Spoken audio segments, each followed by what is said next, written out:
8 o'clock. The top headlines today focusing on what's happening in Bihar, where Ab Ki Baar Nitish Sarkar. But it's not just Ab Ki Baar, it's actually happened now continuously, despite Nitish Kumar now being the Sultan of Swing. Deputy Chief Minister Tejashwi Yadav also sworn in with him today. Perhaps like Maharashtra, it's just two of them who were actually sworn in today. So we look tonight at our lead headline, Nitish Kumar's 9 lives. He's sworn in as Chief Minister for the 8th time. He also, after that, makes it clear it's not just about Bihar. He makes an open 2024 challenge to Prime Minister Modi. The BJP hits back. Senior leaders saying that Nitish Kumar had approached the centre to become vice presidential candidate. Sushil Modi says that Amit Shah had also called Nitish Kumar 2 days ago. Nitish Kumar had told him, "Don't worry, our alliance is set." The Prime Minister's first comments after dramatic developments saying August is a month of revolution.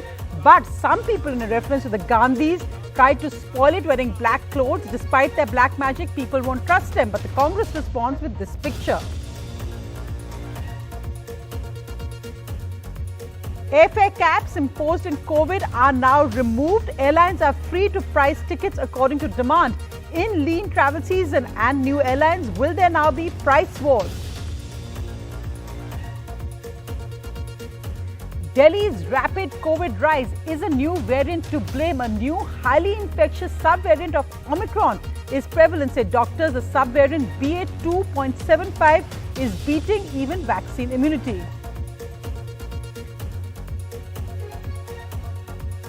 Justice UU Lalit is notified as the new Chief Justice. Will have a 74-day term. He's the second Chief Justice elevated from the bar.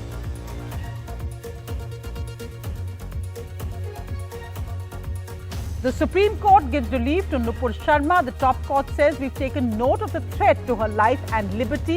All FIRs against Nupur Sharma in various states are now clubbed and transferred to the Delhi police. From a Haryana village, this report, people here say they were told to buy a flag or they won't get ration. Officials act after complaints by people.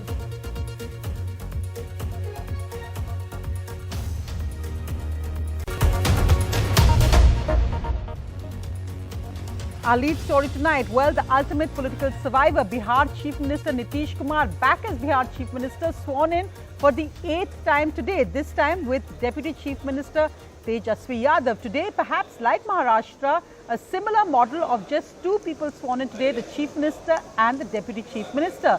Let's just look at the big highlights of today's breaking story.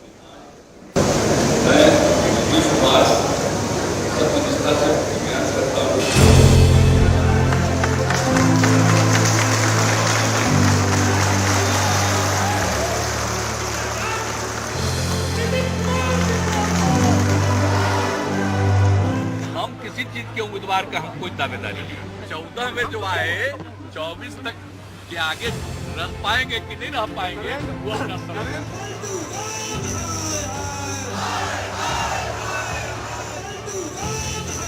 उनके लोग आए, हमारे नेताओं से मिले और कहा कि नीतीश जी को उपराष्ट्रपति बना दीजिए, बिहार में आप सरकार चलाइएगा आप लोग।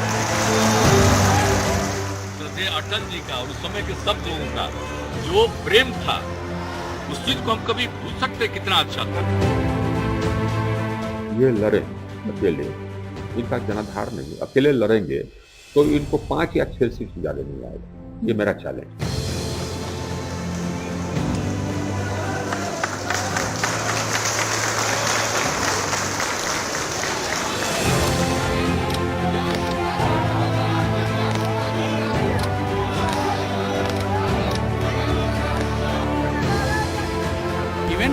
A face and a contender, lot of parties and lot of leaders have to come together, they have to agree, and that itself in turn is a function of your own popularity among the masses, your acceptability.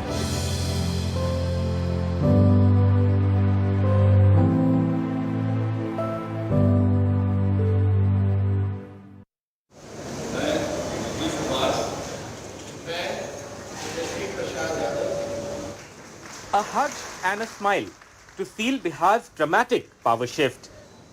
Nitish Kumar ditching the BJP to become CM for a record 8th time. By embracing ally-turned-rival turned ally, the RJD's Tejashwi Yadav, who will be his deputy. Only the big two took oath today at Patna's Raj Bhavan, an indication of the hurry with which the alliance was put together and the challenges ahead of power sharing. Right afterwards, Mr. Kumar ruled himself out as a contender for the 2024 Lok Sabha election while launching a political attack on the Prime Minister, asking whether Mr. Modi will get a third term. Sir 2024 के प्रधानमंत्री पद के उम्मीदवार होंगे आप? नहीं, हम किसी चीज के उम्मीदवार का हम कोई दावेदारी नहीं, आपके कार्यकर्ता लेकिन इतना तो जरूर कर दीजिए ना कि 14 में जो आए 24 तक के आगे रह पाएंगे कि नहीं रह पाएंगे वो अपना सवाल। भाजपा के लोगों ने आज कहा कि सरकार बिहार की नहीं चलेगी और मुख्यमंत्री जी ने जो पलट में जो वार किया है वो मुख्यमंत्री जी ने कहा कि 24 में ही सरकार गिर जाएगी, दोबारा आने वाले लोग नहीं हैं। He also claimed his alliance with the BJP in 2020 damaged his party. हम तो उस चुनाव के बाद नहीं बनना चाहते थे मुख्यमंत्री, लेकिन मुझ पर पूरा चारों तरफ से करके दबाव कि नहीं आप संभालिए, हम कर लिए। लेकिन बाद के दिनों में जो कुछ भी हो रहा था आप देख रहे थे ना, और पिछले 1.5-2 महीने से हम किससे बात कर रहे हैं आप लोगों से। हम लोगों का 15 में कितना सीट जीते थे, और जब इन्हीं लोगों के साथ चले गए तो क्या हुआ है? The BJP, subdued yesterday, today went on the offensive, holding dharnas across Bihar. A top BJP leader, once considered close to Nitish, claimed the Bihar Chief Minister ditched the BJP because he wanted to be Vice President.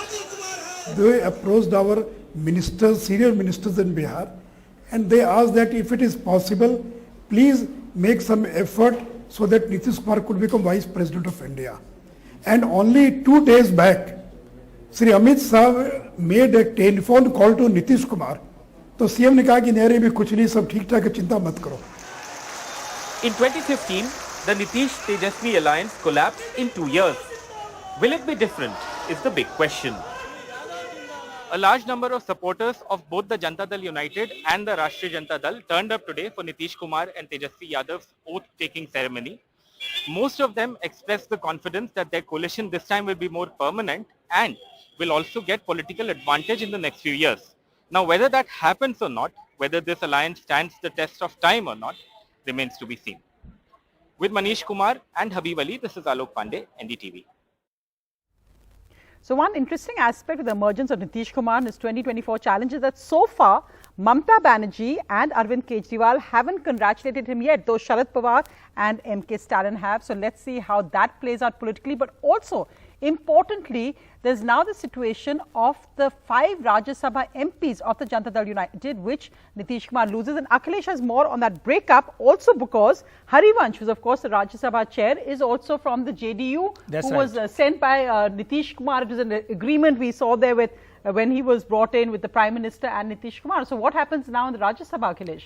That's very crucial question about Harivansh, whether he would continue in that position or not. He is a deputy chairperson of Rajya Sabha. We have seen that when during UPA 1, the left front withdrew support, Somnath Chatterjee refused to resign from the Lok Sabha speaker post. So Harivansh can cite the same example of Somnath Chatterjee and can refuse to resign. But we have been trying to contact him. He did not come on phone line or say anything about this. But of course, JDU leaders will confirm whether he would continue on that position or not. On the other hand, with the exit of JDU from NDA, the BJP faces tough challenge in Rajya Sabha, which already the BJP NDA never had any majority in the past 8 years or so. The BJP has with allies around 114 MPs in Rajya Sabha, and the halfway mark is 119. So BJP was of course short of that majority mark, and now with the exit of 5 MPs of JDU, now the BJP ND has come down to 109. So that will be problematic for the BJP to get the crucial legislation passed in the upper house. Of course, the BJP always relies upon some parties like BJD and the YSR Congress, which have 9 MPs each. They extend issue-based support to the NDA from time to time. So now the BJP will be relying upon these 2 parties. But interestingly, Amit Shah was there in Bhubaneswar last week, and he had a function there. He announced that the BJP wants to come to power in the state and wants to come on its own. So that's why now BJP will be facing direct fight with the BJP in Odisha. So whether the BJP will be extending support or not. Now, interestingly, Sonia, Mr. Sunil Bansal, who was the General Secretary organization in Uttar Pradesh, who was credited with the past 3 victories in Uttar Pradesh, now he has been promoted. He is a close confidant of Amit Shah, and he has been promoted as the National General Secretary and has been given charge of Telangana and West Bengal and also Odisha. So now, of course, it shows that how Amit Shah is taking the fight in Odisha very seriously. Right, Akhilesh, so absolutely, so interesting times ahead, political times. I think in India, there are always interesting political times ahead.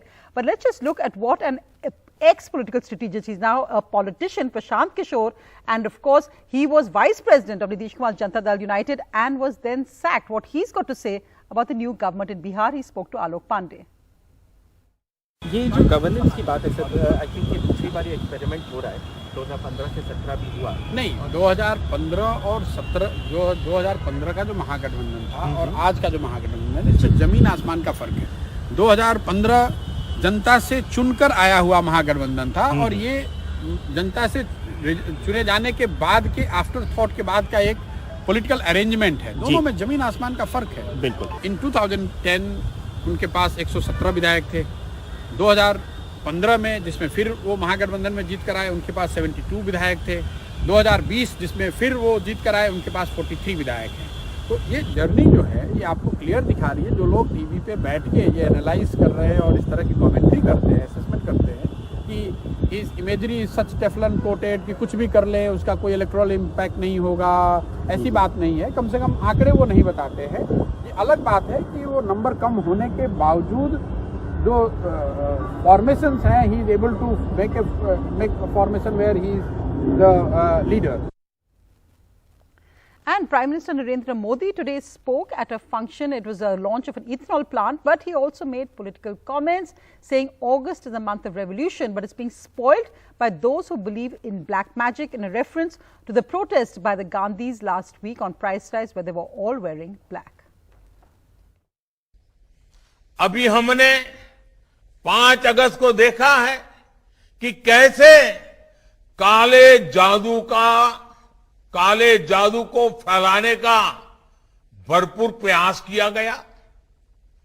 ये लोग सोचते हैं कि काले कपड़े पहनकर उनकी निराशा हताशा का काल समाप्त हो जाएगा, लेकिन उन्हें पता नहीं है कि वो कितनी ही झाड़ फूंक कर ले, कितना ही काला जादू कर ले, अंधविश्वास कर ले, जनता का विश्वास अब उन पर दोबारा कभी नहीं बन पाएगा.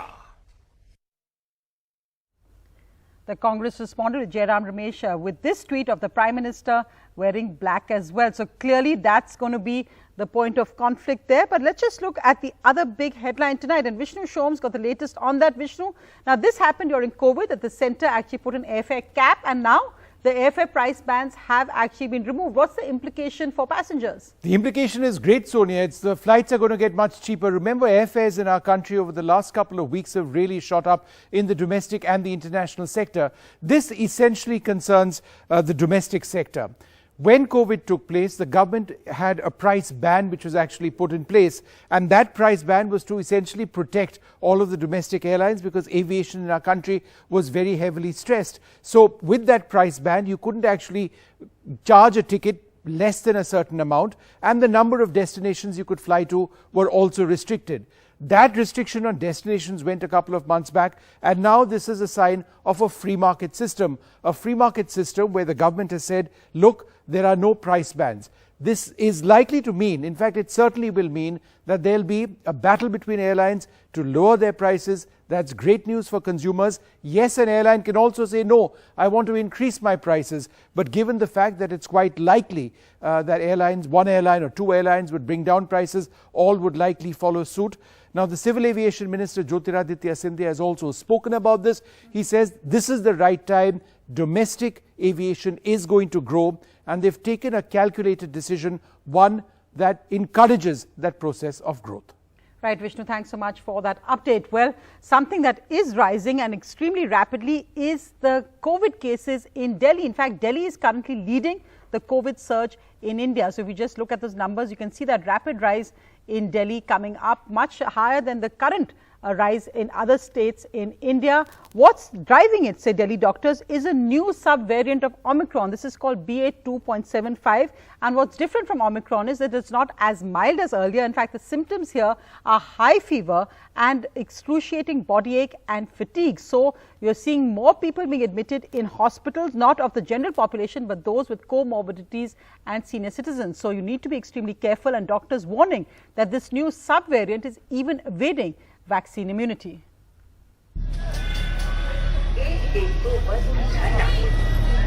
No social distancing nor masks in crowded public places as Delhi witnesses a sharp spike in COVID cases.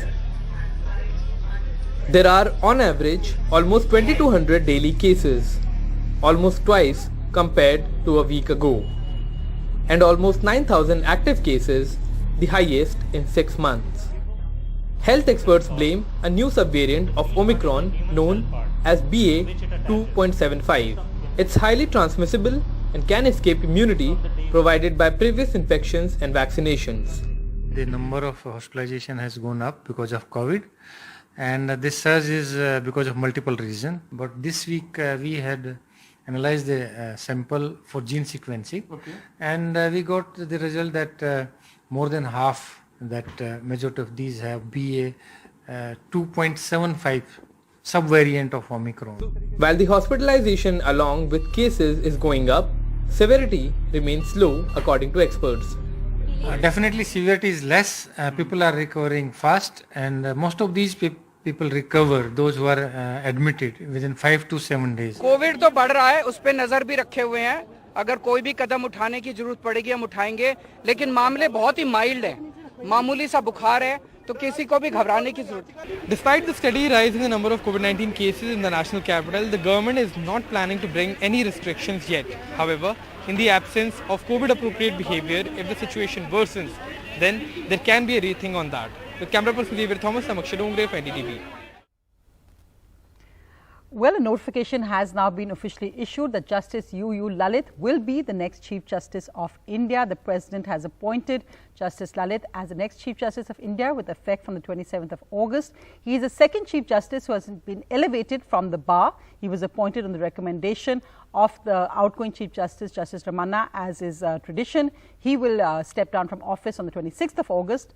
However, Chief Justice Lalit will only have a 74-day tenure when he becomes Chief Justice. He will retire on the 8th of November. Justice D.Y. Chandrachud is expected to be the next Chief Justice after Justice U.U. Lalit's tenure. An important judgment of the Supreme Court today, which has asked for all FIRs against suspended BJP spokesperson Nupur Sharma to be clubbed together. The Supreme Court said that all FIRs in different states should be investigated now by the Delhi police. They also cited the death threat against Nupur Sharma in offering relief. Nupur Sharma had moved court asking that all FIRs against her in various states, especially West Bengal, be brought to one place, and the Supreme Court says that they have taken note of threat to her life and liberty, and they ordered today that all cases should be transferred to the Delhi police since it's a specialized agency and can probe the matter. She can also go to the High Court for quashing of FIRs against her. Our special report now on the 8 o'clock news, as the centre and state governments are all pushing the Har Ghar Tiranga campaign. In Haryana, there are complaints from this village saying that people here were told that they couldn't get rations if they didn't buy a Tiranga. They've complained and officials have now cracked down, but the opposition is attacking this linkage of flags and food.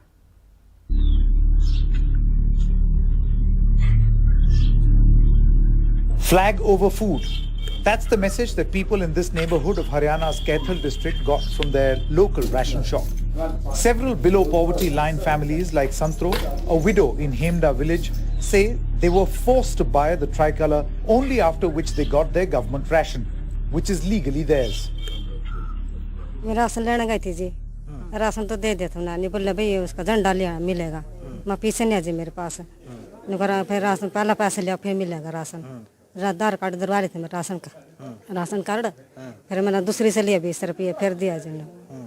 कितने रुपए का झंडा लगाते हो? 20 रुपए का. The person in charge of the ration shops says he was only following a government order on the Har Ghar Tiranga program. ये तो ऊपर सरकार करेगी नहीं जो करेगी हम तो कुछ जो हमारे पास देश होगा हमने तो करनी है लगता है गलत है लेकिन सरकार पैसे खा रही है इसका और तो सरकार की मर्जी है तो आप नहीं पता इस चीज का जो हमारे पास देश होगा हम तो वो करेंगे. The BJP state government in Haryana faced a backlash after a BJP MP, Varun Gandhi, posted this local news report showing a person who said his rations worth 20 rupees had been held back as payment for a flag. कुछ ration प्राप्तकर्ताओं को जबरदस्ती यह तिरंगा बेचा जा रहा था जिसके खिलाफ प्रशासन द्वारा सख्त कार्रवाई अमल में लेके आई गई और डीएफएससी साहब द्वारा उस डिपो धारक के अगेंस्ट में उसका जो पीडीएस शॉप्स का जो लाइसेंस था उसको इमीडिएटली सस्पेंड भी कर दिया गया. But the villagers blame the senior government official for passing such orders and say that ration shop in charge has been made the scapegoat. This is not an isolated incident. A similar complaint was received from Faridabad district of Haryana. Forcing people to buy national flag is against the spirit of freedom, the 75th year of which will be celebrated on August 15. In Karnal, with Sunil Ravish, Mohammad Ghazali for NDTV. Well, a quick look at the markets. A flat close today for the markets. The Nifty gaining by just 9 points, ending at 17,534. The Sensex losing 35 points. Meanwhile, metal and private bank shares outperformed today. The rupee also strengthened by 14 paise, ending at 79 rupees 51 paise to the dollar. US inflation has eased today to 8.5%, helped by falling oil prices. That's flat compared to June. Also, the economic news today, a report that India could emerge as Asia's strongest economy next year. Morgan Stanley economists have said that India's growth will average 7% for the years 22-23. Morgan Stanley economists say that India's growth will contribute 28% and 22% respectively to Asian and global growth.